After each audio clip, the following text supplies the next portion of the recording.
All right, we're getting this podcast started. I got a fun guest in today, Peter Monti. Peter, welcome. Well, thanks for having me. Yeah, this is going to be good. We got a lot of things to talk about. Um, Today, I've got it titled "Crafting Success," and there's a little play on words because you've learned how to craft a lot of beer. Yeah. Yep. So we're going to talk about that. I'll give you people a little introduction of Peter. If you're local, you might know Peter. He owns Beard's Brewery. And looking at you, I just wonder how you were inspired to name it that, Peter.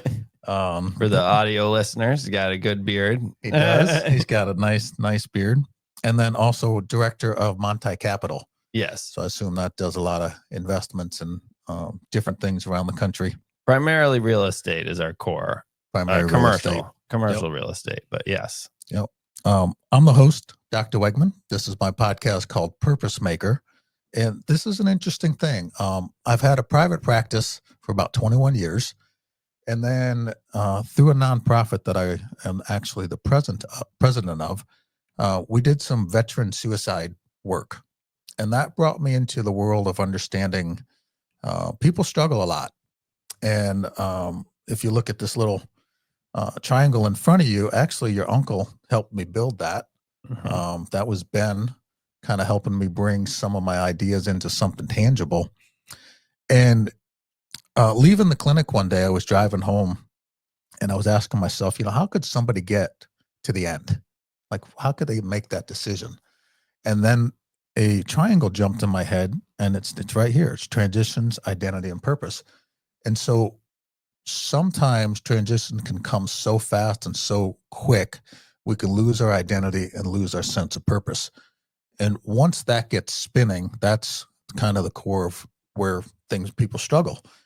So from there, I was like, hey, I've got to start getting out and speaking and hearing other people's perspective. And that's how this podcast came together.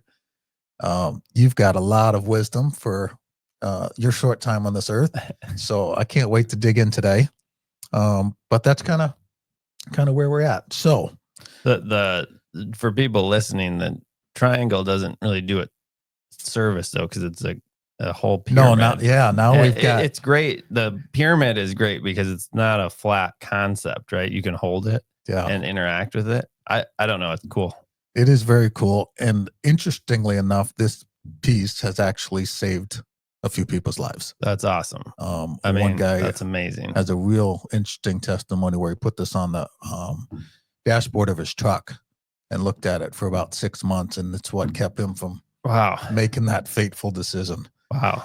So it is pretty neat. I talked to one of your cousins, and I told him that you're going to be on, and he's like, "Oh, Peter's awesome. He's got such a cool background." So let's hear about that, Peter. Yeah.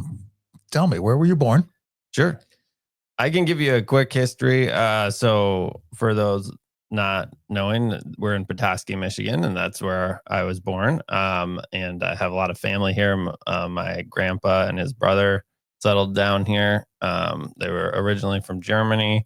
The family goes back, there's a lot of different lines in Europe, but roughly Germany, Poland area. And so I've been here my whole life. Awesome. And so with the family, how many siblings and some of the history? Yeah. So I've got an immediate family, mom, dad, 3 other siblings. I'm 4th and the youngest. And then family wise, there's a ton of us here in Northern Michigan. My grandparents started with a veneer mill. Which was, they started farming and kind of stumbled into veneer making, that's very odd. A lot of people probably don't even know what veneer is. It's thin pieces of wood. We do rotary veneer. So we roll a log, just like a toilet paper roll is pulling off, and we're like peeling the wood off. Making it really thin. Yep. And then you press that on plywood, which you use on cabinets or other things. So a lot of the core of the plywood is lower qualities, and we put the higher quality, like maples and oak and different, more like show wood on top of it. But it's what a lot of cabinets and we sell to larger companies like pinball machines and those type of things as well. They're using that wood to build stuff. Yeah. Nice. So where is the Say it again. Veneer. Veneer Mill. Is that here in Petoskey, or is it the Yes. only location? Yep. Here in Petoskey, we have a plant in Wisconsin that we acquired about a little over 10 years ago that does some of the plywood pressing. We do that here too, but a different type of plywood pressing there. And then we're currently, my cousin Jeremy runs that, so I don't operate that, but we're currently working on an expansion in the South as well, which will help us make a different type of that core. And that'll complement the products we make up here well, so we can have a wider offering of products. Do any of your veneer products get shipped to Wisconsin and back and forth? Yeah. Yep. So the veneer that hardwood is what we're primarily doing. The Northern Michigan is known well for that. So a lot of that stuff will go to Wisconsin. We'll use some of that product. Most veneer core, and I'm speaking a little out of turn here because that's not my core, Specialty. core. Yeah. But the veneer core is a lot of times softwoods. And I think some of the stuff in Wisconsin might use more of the hardwoods for structural stability. The plants over there make die boards. So it's like, if you ever thought of how a cardboard box gets its shape, there's a piece of veneer with knives in it, and it stamps on top of the cardboard, and it makes the folds, so the box folds up. Oh, interesting. That's how it gets done. Yeah. So they need precision. And ironically, even though wood moves and adjusts somewhat, when you take the core and you layer the wood grain going one way, and the next sheet the grain goes the other way, and the next sheet the grain goes the other, those forces pull against each other, right? And kind of keep stability. Yeah. And they've found that tends to be one of the best substrates for those blades for cutting consistent boxes. Very cool. So as a young man, what did you find most interesting? Yeah, I always liked video games a lot. That was something that always interested me. And movies and entertainment type stuff. But also, like growing up, we worked a lot. That was part of the culture. Part of the family. Yeah. So I don't know if reflecting on it, like early on, I loved the idea of going to work because that's what like all my older siblings did. Then I think you hit a wall where you're like, oh man, I'd rather just do whatever I want to do. But there can be a lot of meaning in work too. I think you bring back around to like trying to find the purpose and meaning and like why, right? I think there's often a phase where you're like, I'm just doing this job so I can have spending money, right? Earlier in life. Yeah. And there is a need side to it, but there can also be more. So sure. Well, yeah, and trying to get that purpose and the meaning to connect with your work. Right. That's a challenge. It's nice when those hit together. So video games, have you seen recently, they were talking about surgeons being somewhere 30-40% more precise that played video games. Wow. Because the new generation obviously has played quite a few video games. So there's a positive to that. Well, they're doing more surgeries with like robots, but they're controlling the robots. They're not auto robots. Right. Yeah. No, their hands are doing it. Yeah. And that's really interesting. But when I was growing up, I had a lazy eye, which is like one of the eyes is not, it's like weak. I don't know if you're familiar with that, but they can kind of train the eye to be better. And part of what you do is like eye patches so that your other eye that's lazy has to work. Yeah. And then like you can step up, and it's interesting, like decrease the strength of prescription, right? And your eye is forced to work a little bit harder and you can actually train your eye. Hand-eye coordination was one of the things my eye doctor said. Like it's good when you have the eye patch on to play video games because that playing it with the weak eye. It's the hand-eye. Yeah, you play with the weak eye and it causes the hand-eye coordination, and it's like training and improving your eye. So that's a good argument for your parents. Yeah, I have to play. The doctor was good. told me. Yeah, exactly. Do you remember some of your most fun games or things that you really got into? Yeah, I really liked like The Legend of Zelda. I'm a Nintendo based person, so it's like most of the games I were into are the classic Nintendo franchises, the Mario and Zelda. That's what I grew up with. Yeah. Yeah, we started, I think it was the first I'm trying to think of what the first console we got at our house was. I almost think it was an Atari. That could be. Yeah. Those And then it early went to the days. classic Nintendo, Yeah. and then it went to Sega, and then it started to slowly go up. Yeah. Yeah. So, if my buddies listen to this, one of the ones that almost literally killed me because I was sitting there so long. We played Doom, Oh, yeah. and then I'm trying to Halo Yeah. for hours. Oh, I played a lot of Halo. Yeah. That was an early, and that was when I shift a little. So Microsoft was coming on the scene. That was the Xbox, and the first person shooter. I'd never played really games like that so much. GoldenEye a little bit on the N64, Mhm. but that was like kind of rough when you go back and look at it. Like the How play control, choppy it clunky, was, yeah. yeah. And I mean, it's a classic in its own right, but it was hard to play compared to how they've developed today. But Mhm. and I like that, but I never got like fully into that genre. I think the story, right? Like Zelda is still one of my favorite franchises because it's like storytelling. I like playing RPGs for that reason too, you know. Yep. And I liked Halo because that had a really strong story That too. had a story, Yeah. and you were their character in it. Yeah, exactly. So, Yeah. Yeah, I think as I went to college, we kind of migrated over to sports. So there's a lot of Madden football, and Yeah. I remember some wild tournaments Yeah. where you'd be playing through that. Do you still game at all today? Yeah, I do. I have a lot less time for it. So it's funny. It's like more of a hobby. Like the collecting of games is almost as much of the hobby, right? As the like I don't have hours to play like I did before. No. So it's like Life's maybe busy. I'm playing one game a couple nights a week type thing. You don't get through a lot of games, but I still like. I think the nostalgia of it like keeps me engaged in like kind of the community. Like I like watching what's happening, what's new, what's coming out, buying some of the new games, and then I don't get to play them as much as I used to. But So what console are you using? Mostly the Nintendo Switch, Okay. and they have the Switch 2 is coming out in June, so that's exciting. Uh-huh. And there's new Mario Kart. That's probably the one I play the most. That's like a competitive or multiplayer. A lot of what I play ends up being single player, like big story games. Mhm. But Mario Kart is just always a blast with a group of people. Have you ever played, I don't know what you call it, maybe over the cloud, like with somebody? Yeah. Yep. I've Yeah. never done that. Okay. So it's up. My video game was a little earlier before Yeah. I think that was really Yeah. available. Yeah. We used to figured out before Microsoft had a way to do it. People are amazing what people can figure out, like programming and thinking about. So there was someone that came out with software you could run on your computer and plug your Xbox into the computer and play Halo with people online. Oh, Like your interesting. computer was like tricking the Xbox into thinking it was plugged directly into another Xbox. But then it had like the software was like a server that was going out and finding another Xbox Uh-huh. with that wanted to play running the software. So we even played Halo a little bit that way. Oh, that's a fun way to play. Yeah.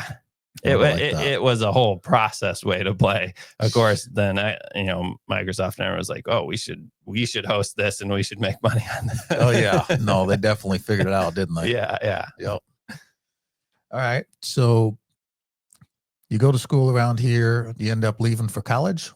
Yeah, so I did college a little interesting. I did North Central, which is the local community college, some dual enrollment during my last year of high school. And then I went from there I was going to go out west to a DeVry University, but I kind of decided I was accepted in there and I switched last minute to doing it online for a semester. Uh-huh. So I just wasn't quite sure if that was the right move. And I think it was good. I did online for a semester and then I was like, I don't really like online school. So I went back and finished an associate's through North Central. Yeah. And then I moved to Santa Barbara and went to Westmont.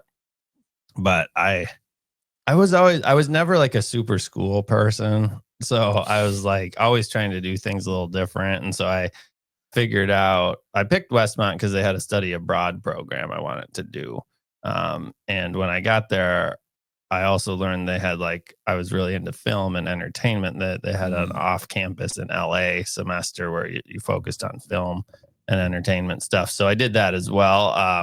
While I went to Westmont for 2 years to finish, I was only on campus for 2 semesters, and I was in the study abroad was a traveling semester around England, Ireland, and Scotland, where we read literature. My major was English literature of those regions, and like could see a lot of like historical fiction. Mm. So like that was set in those places, and it was very interesting.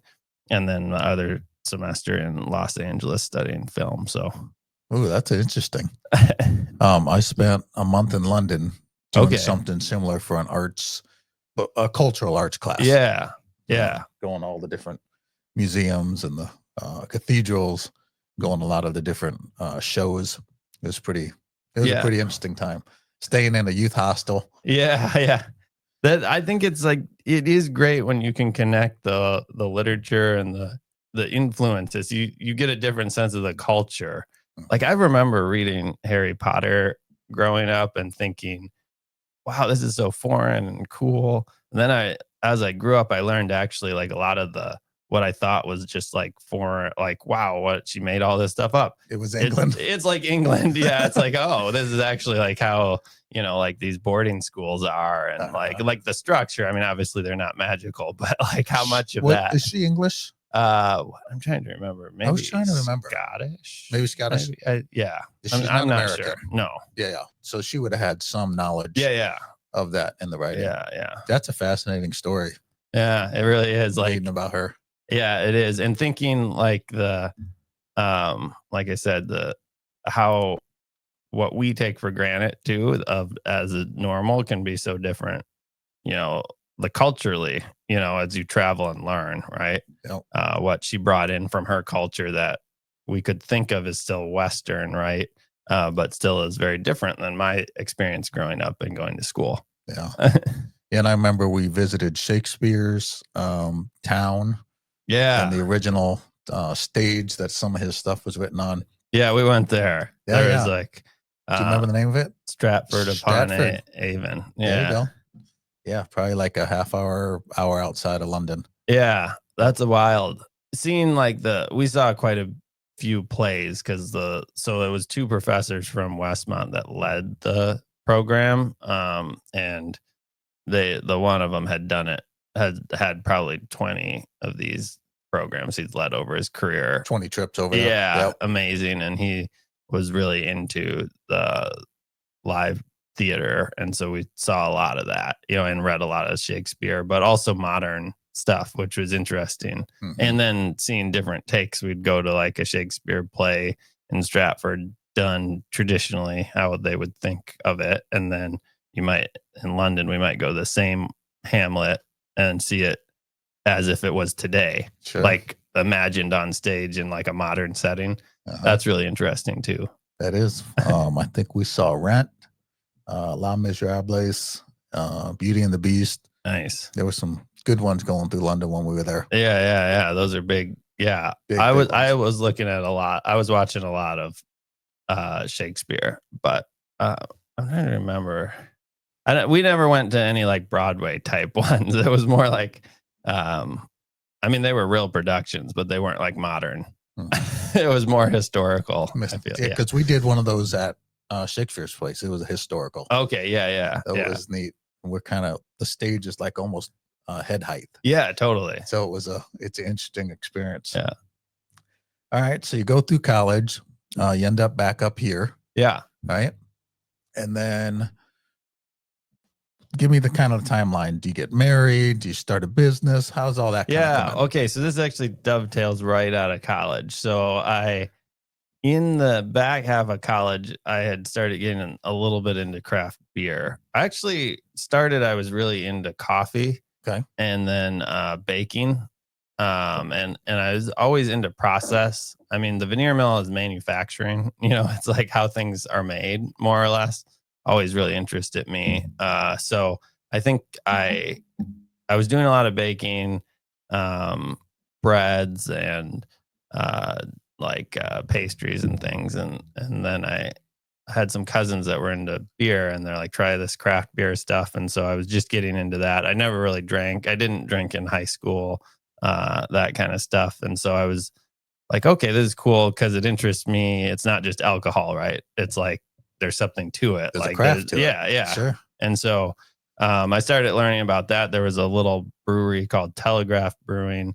I think they've since sold. I don't know if they're still in Santa Barbara or not, but it was a small like garage, and they brewed and distributed it, and then opened the brewery. They had just like a bar that was maybe like a 4-seater that they would open at the end of brew days, like twice a week, and you could come in and just have a beer with the brewers while they were cleaning.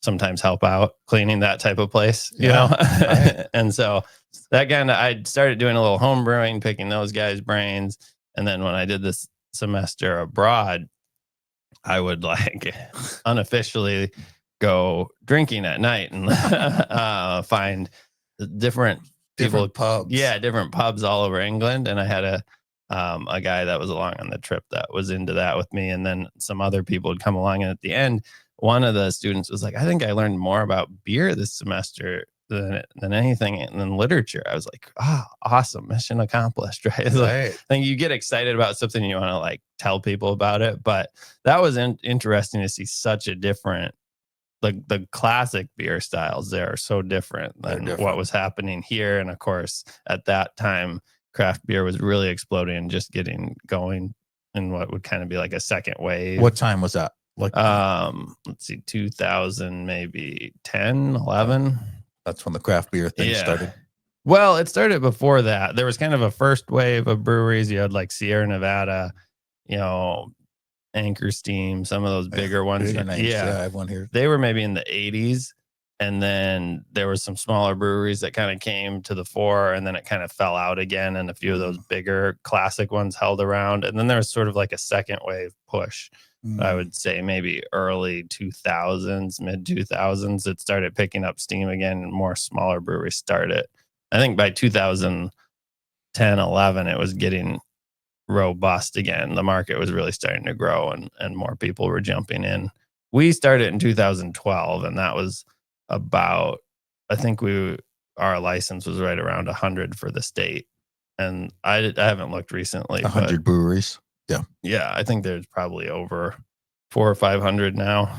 Okay. So it's growing quite a bit. Yeah, but yeah, so coming out of that semester, I came back, graduated. I did my last semester then on campus and graduated. And then my business partner, Ben Slocum, he came out to California because I was like, "You want to drive my car back with me?" He's got an interesting background in rally racing, and I didn't want to drive cross country by myself. I don't love driving. So I was like, well, but I want to get my car back from college. So he came out and we kind of hatched the idea. I told him, hey, I'd been visiting this brewery and doing some home brewing, and there was nothing in Petoskey. The closest was Sheboygan, which is like 50 minutes, and Shorts, which is they were only in Bel Air. Right? Yeah, so 45 minutes, a pretty good drive to get to a brewery at the time. So we homebrewed over the summer, developed some recipes, started putting a business plan together. He had one more year of school, so I found a building, started doing remodels. He would come down on weekends from... Was that the one downtown? Yeah. Yep. I've been in there. I remember. Yeah, the classic on Howard Street. So he was up at Marquette. So he would come down on weekends. We'd build out the pub, very hands-on, learned a lot of things there. That I like crafting is what I've learned more than anything. It as I've traced my history and thought about it, it's, from the coffee to the pastries and baking and beer, and actually like making things, like building out the pub, learning how to do like different woodworking. That's actually an area I'd like to go deeper in the future with. So yeah, I love, and so we had passionate about beer was a phrase we used early on. And then we switched it to passionate about craft, because there was a lot of things we loved, but what we loved was going deeper and not just surface level, I think, and things that are very high touch point. And, yeah, that's fun. One of my best memories over in London at one of the pubs, there was a pub that was called the Goose and the Granite. It was a conversation pub. Yeah. That meant no music. So you literally went with your friends, sat down, had a beer, and it was just talking. Yeah. There'd be old guys. It was phenomenal. I remember a pint of beer then was 95 pence. Yeah. So it was like less than $1. And it was 20 ounces.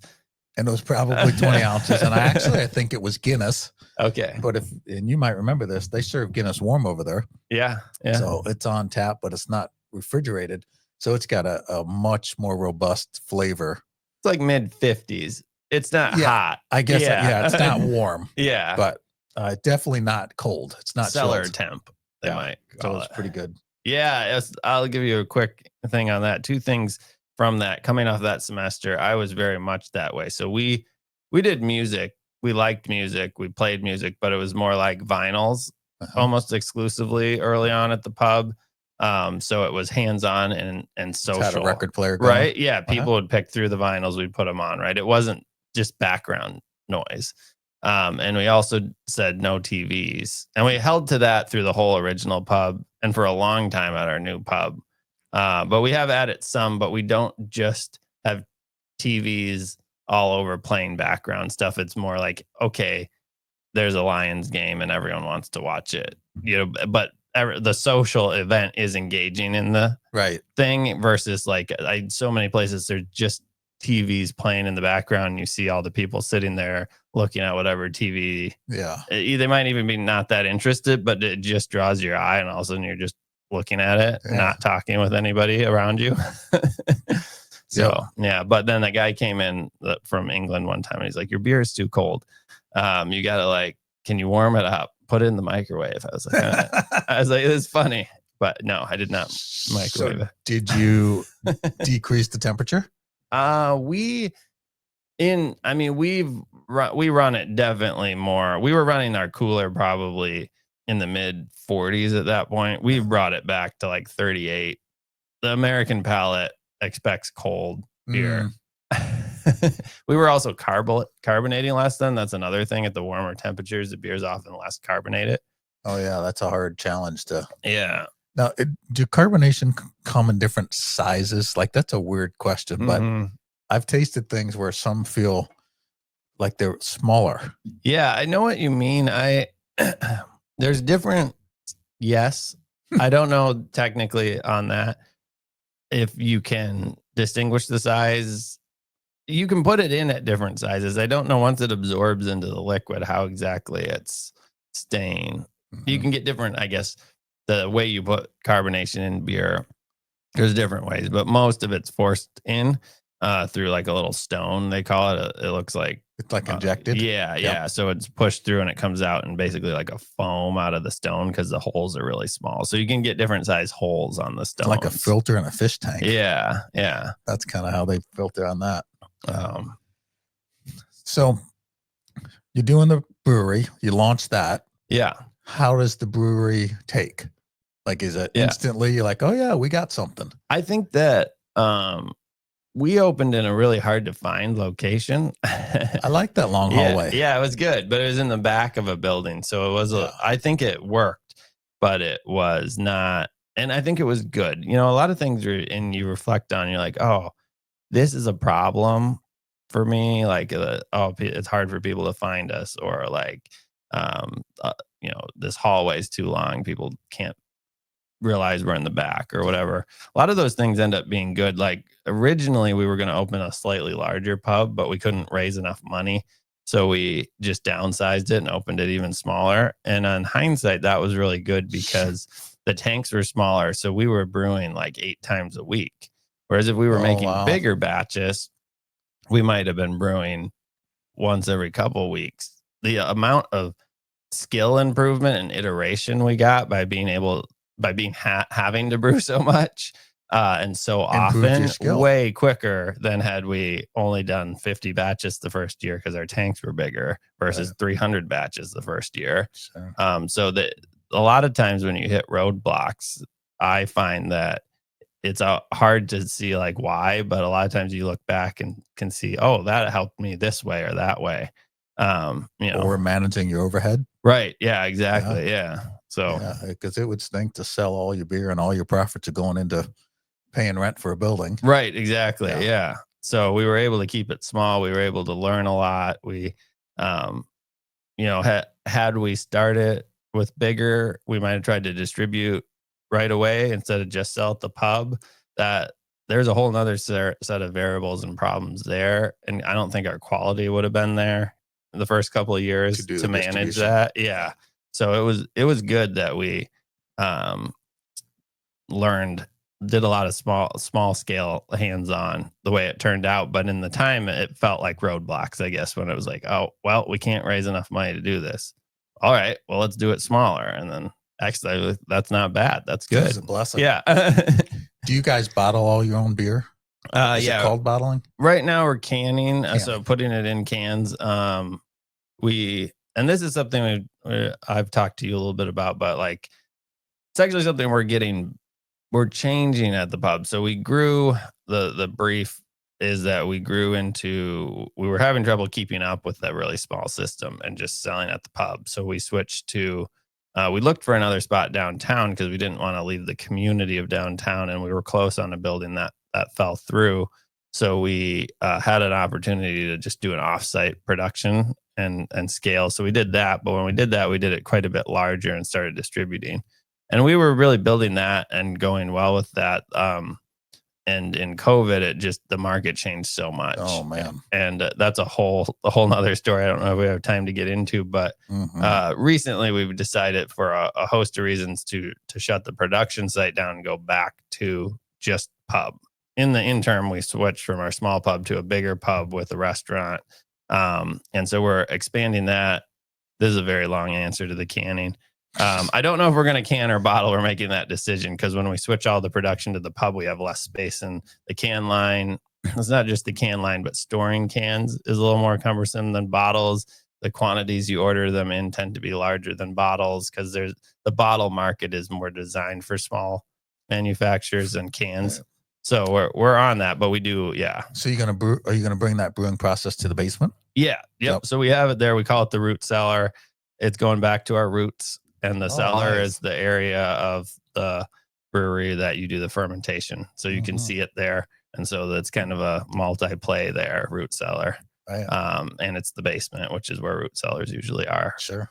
From the traditional term, we have a root cellar. Yeah. Yep. So, so it's a cool spot. It's more, you can see the brewery again, like the original pub, the brewery was on display. And leaning in at first, it's like, oh, getting out of distribution, maybe that's kind of a pain, but, or it could look like it is technically downsizing, right? But you could say, oh man, we're stepping back. But what I've been so into is what I realized in the distribution is we got so focused on ability to cut cost because that's the distribution game that it really cut into creativity. Sure. And so I'm actually excited to go back and just focus at the pub because all of a sudden we're talking about all these beers that we had written off styles, things where we're like, well, we can't get the margin. Yeah, I was gonna say the margin's too thin when you're trying to we can't make it work. Yeah. And now it's like, oh, well, we don't have to think about that. That's fine. We'll just make it. It's just a pub beer. No problem. Brew it. Yeah. And that's why that was the fun. passion that we got into. Right. So I'm actually excited about going back. And that's another one of those blessings in disguise type things where you go through a struggle, you can focus on the negative, or you can say, what's good about this? You know, what's the new thing it offers me that I couldn't do before? You know, what's positive about the change? A lot of times people just assume change is negative. But it's like, what's positive about the change, you know? Sure. I think that has to do, we have an affinity for the negative. Yeah. They figured that out with psychology. Oh, totally. With social media, they data wise know that all the bad articles trend. Yes. Yes. So it's really difficult to train your mind and your psyche to see the positive. And, you know, it's definitely when you're struggling. Have you had any major struggles dealing with the brewery? Yeah. And how'd you overcome it? Yeah. So let me weave a little bit in. So one of the struggles for me is right when we started the brewery at the same time, like we weren't taking any money or anything there. So I was helping at my parents' company to make some money as well. And my dad was looking to launch into buying more commercial real estate. They were selling a piece of property in California. And I won't get into all the technical, but they wanted to kind of replace, you know, rather than just cash it out, buy commercial real estate that kept returning. So we're kind of building that at the same time. I was building the brewery, I was building that portfolio and all those systems and things. and so managing it was just a lot. That is a lot. Yeah, it was a lot. And then I got married. Let's see, it would have been the second year. I got engaged like a month before we opened the brewery, and then married the next year. And my wife Carrie's awesome, and she's very. I told her, like, there's a lot of work here. Like, I'm a busy person. Like, are you sure you want this? And she was like, yeah. And it's been great. She's a super supporter. Like, I think everybody's different, but you have to find the person that compliments you. Yep. And that, like, she's definitely like, there's this working genius test. I don't know if you've heard of that one. It's Patrick Lencioni's, like, kind of like how you work, like your style. It's a little different than personality tests, but yeah, it's kind of like working style. And so she's high on two, and it's a gear process. So it's wonder, invention, discernment, enablement, tenacity. I missed one of them. Oh, galvanizing is in the middle, which is like getting people together.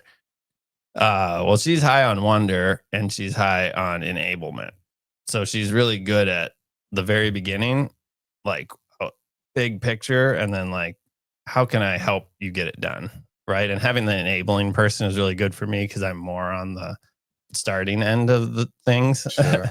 Invention, discernment is more of my two. So anyways, it's interesting. It's a good compliment. It's a good compliment. So getting back to your question, has there been struggles? Absolutely. I think a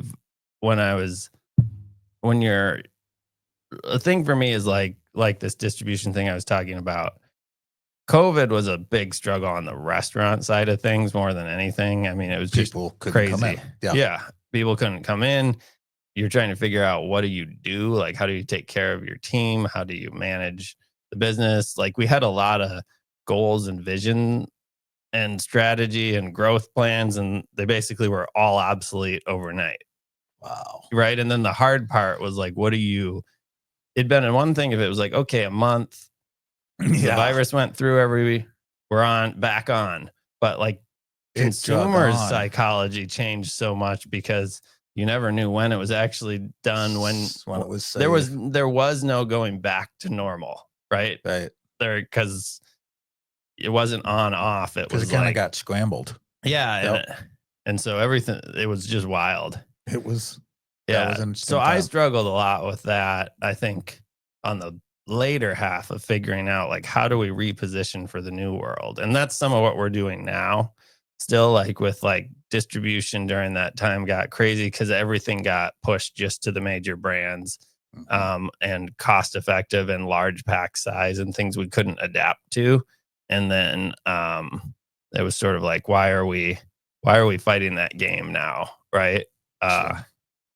So you survived. We did. Yeah. It was hard and not easy and a lot of personal sacrifice. And we're still wrestling through some of what I would say, like, what is the new identity? But I think we're kind of locking into something, and then it's kind of rebuilding though. And I think that rebuilding phases are good too and exciting. You can recreate your identity. Yeah, exactly. So we're working on it. I did a presentation at a church here in town. And the pastor, I went over this. I call it the TIP method. Yeah. Transition, identity, purpose. And I'm still working on the person, right?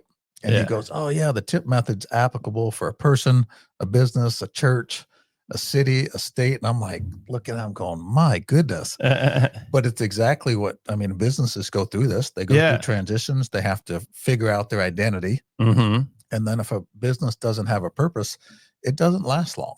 Right. So those three, I kind of call them the DNA of what makes up how we function. Those are the three things we always have to deal with. Yeah. Transitions, identity, and purpose. Well, Beards has a great identity because, I mean, you just put the beard on the logo. Yeah. And, that obviously starts. But, getting back to your roots, I think that's another part of identity. Yeah. That's very important. Yeah. And people can do that personally. I think a lot of people go off on tangents and do other things and kind of lose that deep sense. Yeah. So there's some of that coming back to your roots or your foundation and figuring out who you are. Yeah. So I think for me, a lot of the identity and this is something we've been working with on the Monti family group side of things too, is the identity and purpose, right? Why are we in business? What is the reason behind it? And going through a lot of the struggles and things that have helped me stay more grounded is working in uh faith has been a big identity in our family, but I think it's often moving it to personal and really having a core foundation to build off of is really important. So I had switched to doing during COVID like a daily devotional Bible reading. That to me really helped. And one of the things, it helped me a lot, and I just stuck with it and I learned a lot. But then I like this last, I think it was like December, I got this journal called Sacred Prayer, and it was a prayer journal. I'd never done that before. I had a season where I wrote down thoughts a little bit, very like couple sentences on verses I was reading, but this was really an intentional 90 days. A prayer per day. Yeah. Yep. Well, the prayer and thinking of the prayer as like writing out this process. And a lot of times you think it has to be real formal, so to speak, but just like kind of brainstorming and writing. But the sacred prayer is like stillness. It's an acronym. So stillness, attentiveness to listen to what God's telling you, cruciformity, which is to how do you become more like Christ.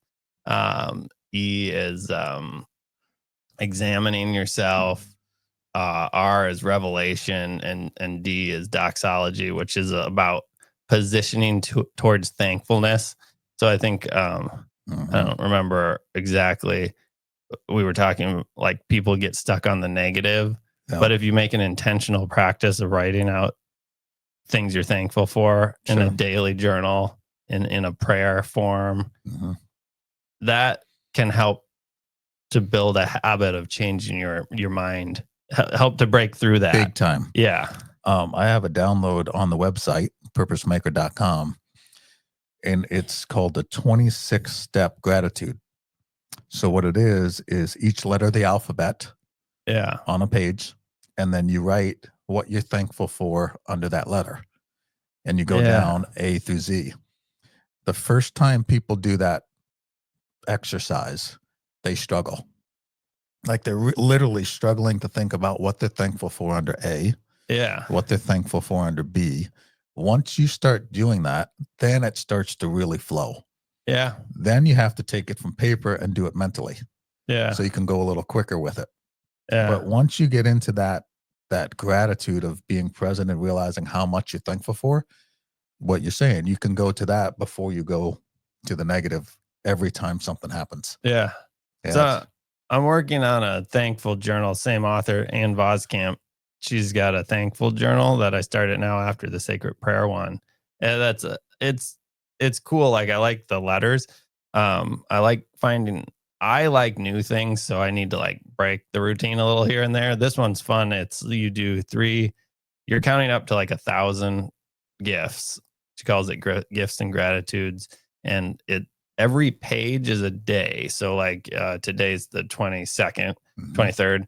So you go to the journal page for the 23rd, and it has 3 thankfulness for each month. So January, 3 thankful, February, right? So on May 23rd, you write 3 thankful things, but you can look back on April and the 23rd, what you were thankful for a month prior, 2 months prior, because all the month that day for all the months is outlined there. It's kind of interesting to go back and look at, and they're just quick hits, like 3 things you're thankful for. Harvard did a study asking people if they were basically aware is kind of the word they were using. 87% of people said they had great awareness. When they do these tests, came down to like 15% of people actually are aware of how what they do affects other people, how their speech influences people. It's a wild study. And that's part of the process you're talking about. You become deeper as you understand those little things. I so quickly forget, right? So you write 3 thankful things for today. You might not even think that much about them, but then I look back at the 3 thankful things from the month prior, and I'm Mm, like, "Wow, I forgot about those." And that was just a month ago. sure. And then it brings you kind of back to that moment and saying what was going on. I was writing these thankful things we had up north here, this big ice storm, 100-year storm, and trying to write a thankful thing every day, which there was a lot of good in that, but if you weren't taking intentional times to think through that, like I had stuff about like I have a good friend lives here. I see him way too little. We ended up getting power before him, and he ended up coming back and staying with us for a while because they were without power. I was like, wow, there was probably no other time in my adult life where like a friend like that and his wife would come stay with us for a week.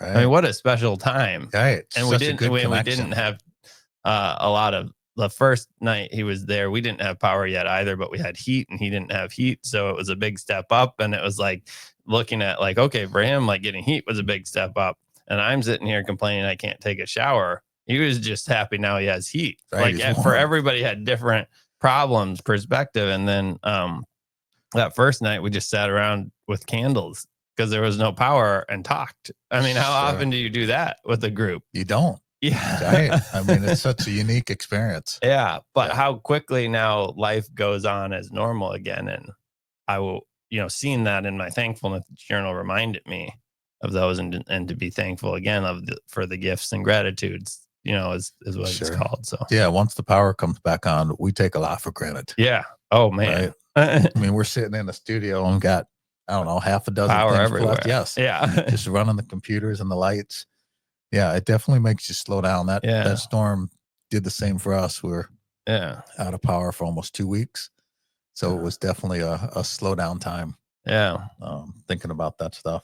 But so thinking about the different your own identity and purpose, and if you're in businesses, then how do you communicate that across your team? At the Monte Group, been working with, and it's not us in our, I like we feel God has led us towards things, and we made this leaders guide, which is a collection of articles from different people and some of our own writings, but as a way to communicate, and then working with the teams to communicate our purpose and vision and Mm, how we act and why, right? Like why we do things the way we do yeah. has been huge. So I think it's being in, you can't be over intentional about it. Like it doesn't happen by accident. No, you have to sit down and plan it. Yeah. Yeah, one of the beautiful things about your family, because I know your family pretty well, was seeing the Montai Museum that's starting to get put together. Because when I see it, I basically think about the identity that is formed in understanding where you came from. Hmm. And that's a really neat component to that identity formation. And then it weaves through everybody in the family because they all get to see, hey, this is how it started. This is who you are. Here's your family tree. Yeah. This is kind of how we expect you to be. Like this is our family motto or whatever. It's neat that everybody's seeing that. Yeah. I like that a lot. I think that for us too, it's so easy in family business. One of our scares, and we've tried to put it in the museum a lot, is it's easy to then say my identity is my family and my value is my family, and if there something goes wrong, that rock is broken. And relationships, we all have brokenness, so it's like forgiveness is something we've talked a lot about we need. But our we have this great picture of my grandpa's brother and him at dedicating the one of their veneer mills, which isn't around anymore. But they had this big banner that said "dressing the earth to the glory of God." That was their goal, and that was why.